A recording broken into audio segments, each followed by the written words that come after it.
because you said you went into it a lot for you trying to learn. What were you?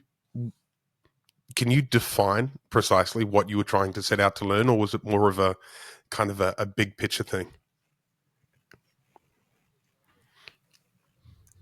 Probably more of a big picture and perspective type thing, because I think, oh, my dog's crying at the door. Because I think when you've got a little kid, you get really absorbed in your world, because like everything that you're doing essentially outside of work or wherever it is you're going during the day, if you're going somewhere else, then focuses and comes back to the child. And so you don't get a whole lot of ability to kind of expand your perspective and see how other people do this thing.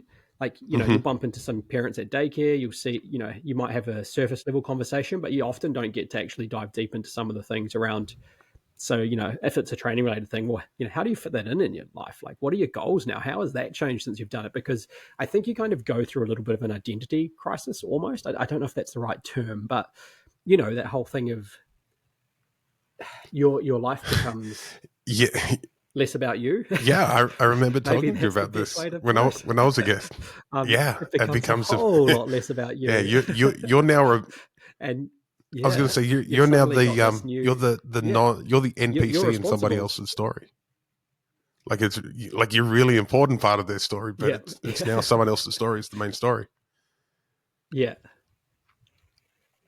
100%. And like I've found that really, like initially it was kind of weird, right? Because I've always chased athletic goals. I've always had these things that you kind of have to dedicate a decent chunk of time to. And it's not that you can't do that when you're parenting. Like you can still chase big ambitious goals, and people do. We see that every day, right? But the way that you do it changes, and trying to find ways that you can kind of almost put some boundaries around that, so that when you're doing that thing, you're doing it in such a way that it actually can enhance those things, not draw away from them, and there's always going to be a little bit of sacrifice and a little bit of give and take. And I remember one of the guests that I had on, he talked about how it's not you that makes a sacrifice, for you to chase these athletic goals. It's actually your family. It's your wife picking up the slack while you go and train. It's all of these other things. And you're not sacrificing. You're chasing this goal that you want to chase, but they are making that sacrifice that enables you to chase this thing. And so, some of those sort of perspectives that got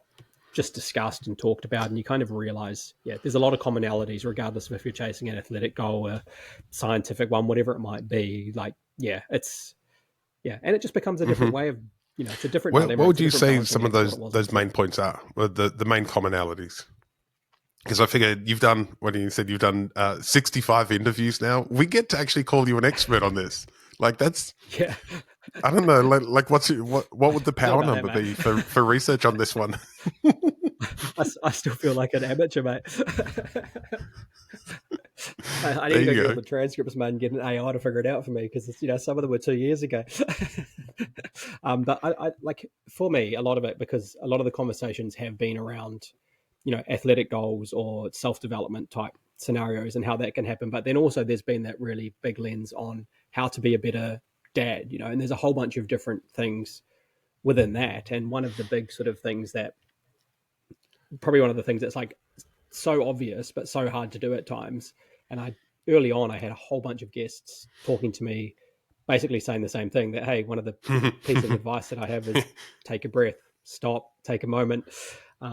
Because there are always going to be times in fatherhood where you get tested, you get challenged, and you can choose to, react, or you can choose to respond. And so that was probably one of the big lessons that always kept coming up, was finding a strategy or a way that you actually can just pause, take a breath, and then, respond in that situation, rather than just being, fired up about something. And I have a little bit of a ability, you wind me over the edge, man. Like, so like whenever I hear that, I'm always like, right, I had a deep breath. Like, you hear the kids doing something you don't want them to do, you've told them 100 times or whatever. It's like, right, you've got to remember. And then the other part, is they're still like learning, and how you respond is also what they learn to be the way to respond. So that whole aspect of, actually, if I model that, hey, this is challenging and this is tough for me, I'm going to take a breath, I'm going to think about it, and then I'm going to, respond to you and talk to you about this thing, or try and solve whatever the problem is.